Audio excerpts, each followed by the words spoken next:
Red green online present. আপনারা সবাই জানেন আজকে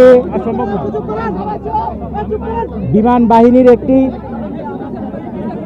F-7 ফাইটার এয়ারক্রাফট আনুমানিক 1টার দিকে আমাদের মাইলস্টোন স্কুল অ্যান্ড কলেজের টিয়াবাড়ি উত্তর শাখার দোতলা স্কুল ভবনে ক্র্যাশ ল্যান্ডিং করেছে। এই দুতলা ভবনটিতে প্রথম তলায় ছিল তৃতীয় শ্রেণী ও চতুর্থ শ্রেণীর বাচ্চাদের ক্লাস, দ্বিতীয় তলায় ছিল দ্বিতীয় শ্রেণী ও পঞ্চম শ্রেণীদের ক্লাস এবং তার সাথে ছিল প্রিন্সিপালের অফিস, মিটিং রুম এবং একটা কোচিংয়ের ক্লাস চলমান ছিল। তবে ওই ক্র্যাশ ল্যান্ডিং যখন হয় তখন স্কুল ছুটি হয়ে গিয়েছিল এবং ওই সময় যে জায়গায় টিচার্স রুমের সাথে যে ল্যান্ডিংটা হয় আঘাত করে ওই জায়গায় বাচ্চা কাচ্চারা জড়ো হয়েছিল এবং তাদের সাথে হয়তো কিছু অভিভাবকও ছিল।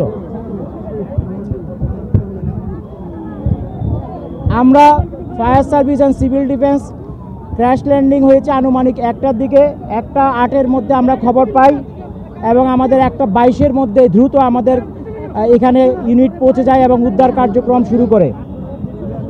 আমাদের মোট 9টা ইউনিট এখানে কার্যক্রম করেছে।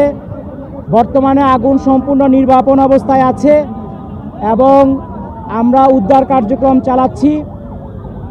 উদ্ধার কার্যক্রম একটু আগে আপনারা দেখেছেন ক্রেন নিয়ে যাওয়া হয়েছে এয়ারক্রাফটের পিছনের যে ফিউজিলাস বলে ওই অংশটাকে টেনে বের করার জন্য।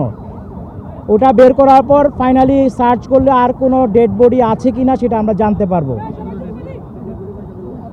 এখন পর্যন্ত আমাদের 6টা অ্যাম্বুলেন্স ছাড়াও আশেপাশে অনেক অ্যাম্বুলেন্স ব্যবহৃত হয়েছে এবং ঢাকার বিশেষ করে সিএমএইচ ঢাকা মেডিকেল কলেজের বার্ন ইউনিট এবং বাংলাদেশ মেডিকেলেও অনেককে আহত অবস্থায় নিয়ে যাওয়া হয়েছে বিভিন্নভাবে।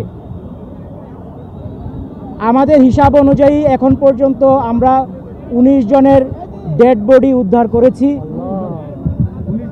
এবং তারা বিভিন্ন হাসপাতালে আছে। এগুলি হিসাবটা চলমান আছে যেহেতু দ্রুত উদ্ধার করে পাঠানো হয়েছে।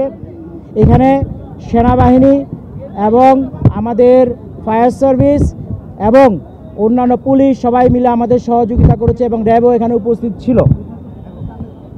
আমাদের উদ্ধার কাজ চলমান আছে এবং আশা করছি এটা খুব শীঘ্রই শেষ হয়ে যাবে, হলে আমরা টোটাল ক্ষয়ক্ষতির ফিগারটা আপনাদেরকে বলতে পারবো।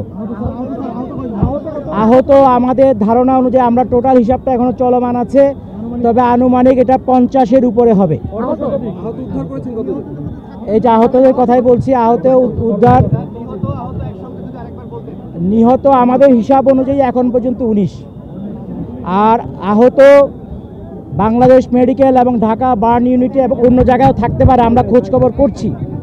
এটা 50-এর উপরে হবে মনে হয়। নিহত সংখ্যা 19, 50-এর উপরে হবে। এটা ফাইনাল ফিগারটা আমরা যখন চূড়ান্তভাবে বিভিন্ন জায়গায় আমরা খোঁজ খবর করছি তখন আমরা এটা বলতে পারবো।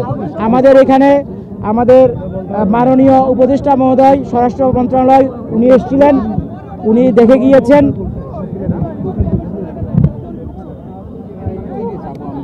এই ছিল আজকে এখন পর্যন্ত আপনাদেরকে দেওয়ার মতো সংবাদ। এটা একটি দুঃখজনক ঘটনা। আমরা এটার জন্য আমাদের যারা মারা গিয়েছেন এবং যারা আহত হয়েছেন সবার আরোগ্য কামনা করছি এবং ফ্যামিলির প্রতি আমাদের সমবেদনা জ্ঞাপন করছি এবং আমরা আমাদের সর্বোচ্চ চেষ্টা দিয়ে যতটুকু সম্ভব উদ্ধার কার্যক্রম চালিয়েছি।